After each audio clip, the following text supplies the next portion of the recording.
Hello, it's Tuesday, the 25th of October 2022. It seems to be my ongoing mission to explore strange old laserdiscs. I recently uploaded a video looking at laserdiscs of the original Star Wars trilogy, so I thought I'll take a look at the other big science fiction nerd franchise, which is, of course, Star Trek. So this is a laserdisc box set that I bought relatively recently from a really good record store, Rhubarb Records. It cost me $100. It's from 1995, and it is a box set of the first 7 Star Trek movies. So that's 6 movies featuring the original cast, and then the 7th movie, which was the first to feature the cast of Star Trek: The Next Generation.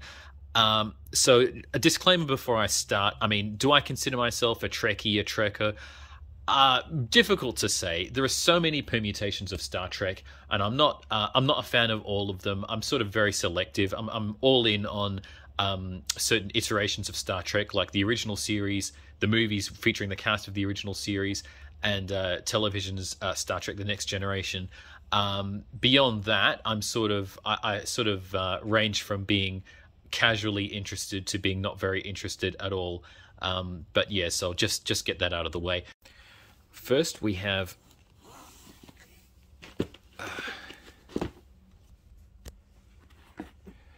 Star Trek: The Motion Picture from 1979, directed by Robert Wise.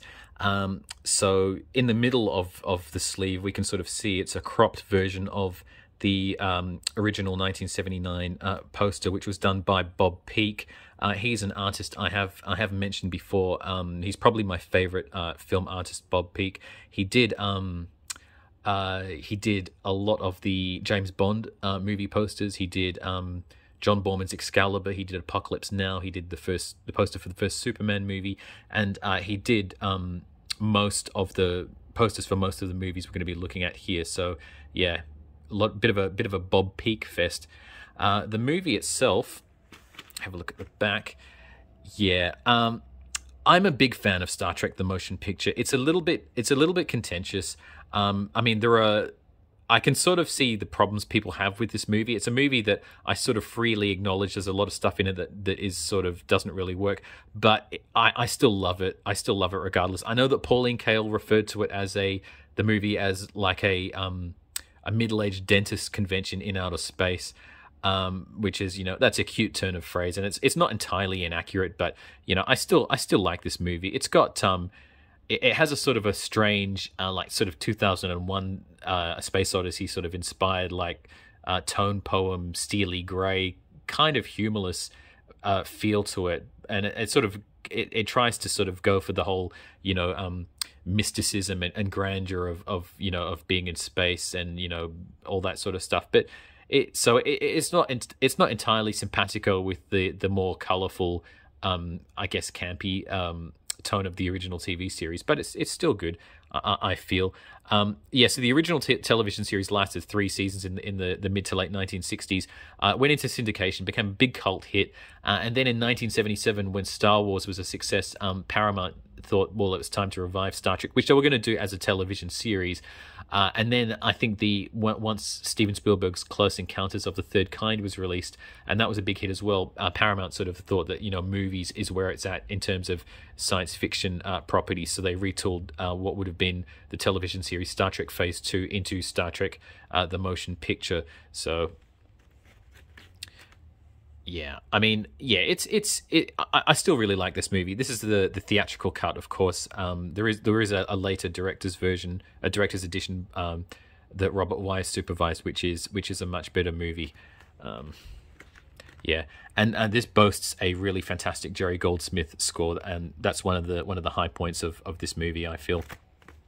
But yeah, the movie, it did pretty well. It was a box office hit. Didn't really get critical acclaim, and I think fans were disappointed in it. But yeah, the studio was encouraged enough to want to pursue a second movie, but they were going to make some changes in their approach to it, which brings us to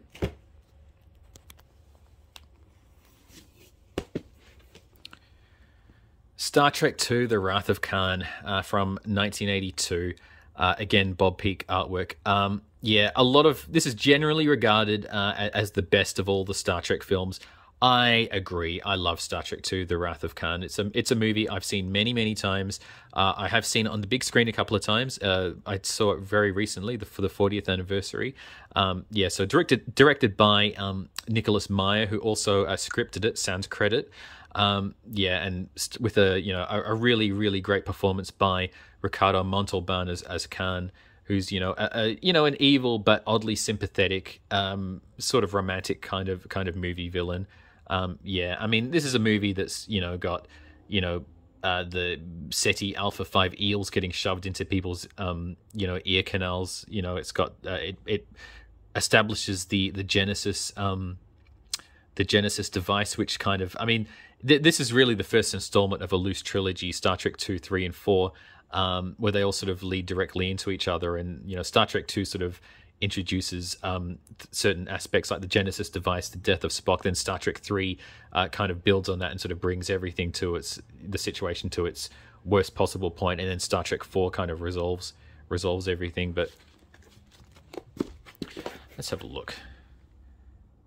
Yeah, and that's just what a great design that is. That just looks really, really good. So yeah, Star Trek 2, classic movie. Great score by James Horner, incidentally. That's another of the film's high points.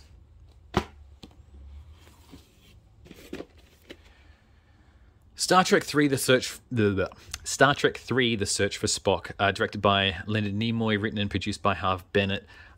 Yeah, I really like Star Trek 3: The Search for Spock. Truth be told, as a kid, this was my favorite Star Trek film. It's no longer my favorite, but I still really like it. That's still Bob Peak doing the artwork there.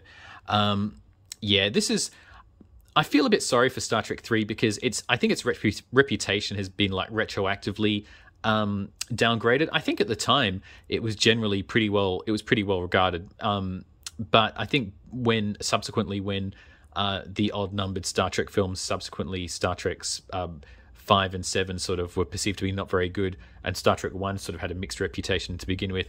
I think Star Trek 3 was like sort of shoehorned into this theory that only the even numbered Star Trek films are good, which I think sort of does the film a bit of a disservice. It's got some I mean, it does have some issues with it. It's very the exterior photography is sort of non-existent. It's all done on sound stages, but it's got some really good things in this. It's got I mean, the Genesis wave is a convincing way to bring back Spock. I like there's just some set pieces that are really good, like when Kirk and co sort of rebel against the Federation and steal the Enterprise. That's a really, really well done sequence. Christopher Lloyd as the villain, the Klingon commander Krug, I really like his performance. And the self-destruct sequence where the Enterprise gets destroyed, I really like that too. So yeah, this is a very good film. Childhood favorite, adult favorite. I like The Search for Spock.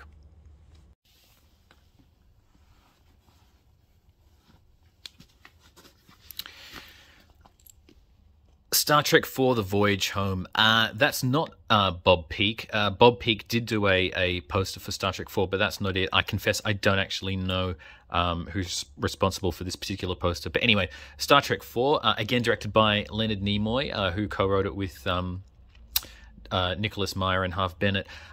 This movie is great. It was a big crowd pleaser. It's a joyous romp. It sort of takes a detour into comedy, which was not uncharacteristic for Star Trek. There are plenty of episodes of the old TV series that sort of went for humor and fish out of water humor with the crew sort of time traveling or ending up on weird planets and stuff. So yeah, it resolves a lot of the plots and situations from the previous two films in a very satisfying way.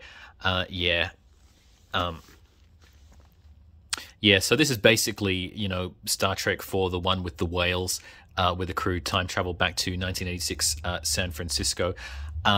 Nicholas Meyer and Harve Bennett wrote the script for this one. There was an earlier screenplay by Steve Mearson and Peter Crykes that was based on Bennett and Leonard Nimoy's story outline, but that was for when the movie was going to guest star Eddie Murphy. That didn't happen, and Nicholas Meyer and Harve Bennett rewrote the script. I don't know what, if anything, of the previous script existed in the final one, but yeah, I think Nicholas Meyer is most responsible for the script in this one, because he wrote the San Francisco 1986 material, which is like the vast majority of the film. I think Harve Bennett scripted the bookending sequences in the 23rd century. What's really interesting is that in the script process for this, Nicholas Meyer got to incorporate some ideas, like some gags that he originally envisioned for Time After Time, the 1979 sci-fi time travel movie, which had H.G. Wells time traveling from the Victorian era to 20th century San Francisco. So he got to kind of utilize some ideas that he had for that he didn't get to do the first time around.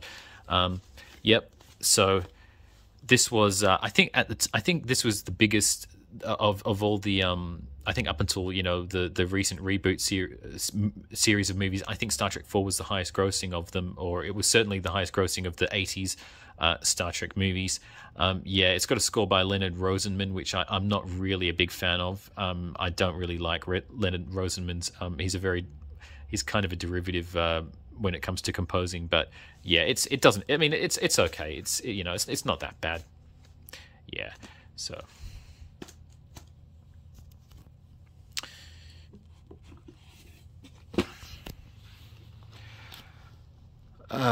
Star Trek V: The Final Frontier. Yeah, directed by William Shatner. His first and only Star Trek film as director, possibly his only film at all as director. I don't think he ever directed any films after this. Yeah, Bob Peak artwork there.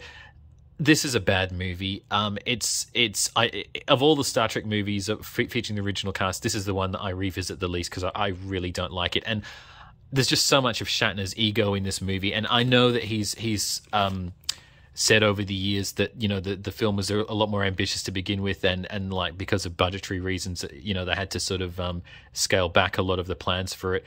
I mean, I'm sympathetic only up to a point, because this movie has some deep-rooted problems that have absolutely nothing to do with there are ways to get around budget problems, if ingenuity you can employ, and the problems this has, it's more to do with just basic storytelling, writing, acting. It's just this is just a bad movie. There's a lot of like broad comedy that the broad comedy that worked in Star Trek 4 doesn't work in this one.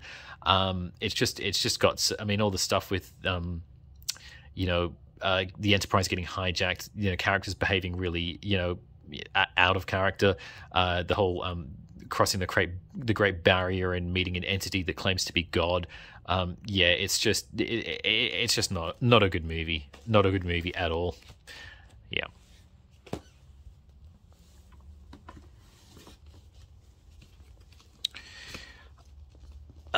Star Trek VI: The Undiscovered Country from 1991. That's artwork by John Alvin, who's a pretty prolific film poster artist. He worked with Spielberg quite a few times. He did E.T., Raiders, Temple of Doom. He also did the original poster for Blade Runner, and he worked with he did a few Mel Brooks films as well, like Blazing Saddles, Young Frankenstein. Bob Peak did do artwork for Star Trek VI, but it was rejected. Yeah, but this is I like this. This is a good poster. Star Trek VI is a really good film. It's sort of like a conspiracy thriller kind of thing. It's actually, I don't know if this has been remarked upon very much, but it's kind of a remake of the. I mean, I know that it ties into like real life events like the Soviet Union, but it's actually a remake of an unacknowledged remake of a 1989 action movie, The Package, which was directed by Andrew Davis and stars Gene Hackman and Tommy Lee Jones. Because I watched that movie recently and I was like, holy crap, this is like Star Trek VI. So the Package came out 2 years before, and basically it's about the Cold War winding down, and there's peace negotiations and stuff, and then there's rogue military factions in the US and the Soviet Union that kind of work together to stage an assassination, because they want to basically derail peace and continue the conflict, and that's pretty much what happens in Star Trek VI. It's just basically rogue elements of the Federation and the Klingon Empire that like enemies that sort of work together to destroy peace and preserve the animosity by, you know, the assassination and stuff. So yeah, but yeah, this is a really good film. It was yeah, Nicholas Meyer, he sort of had a hand in the best Star Trek movies, you know, 2, 4, and 6. But yeah.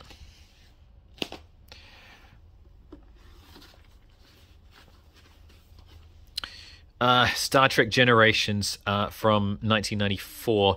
I don't know who did this poster, but it's not very. It's just, you know, very. It's much more photographic than painterly.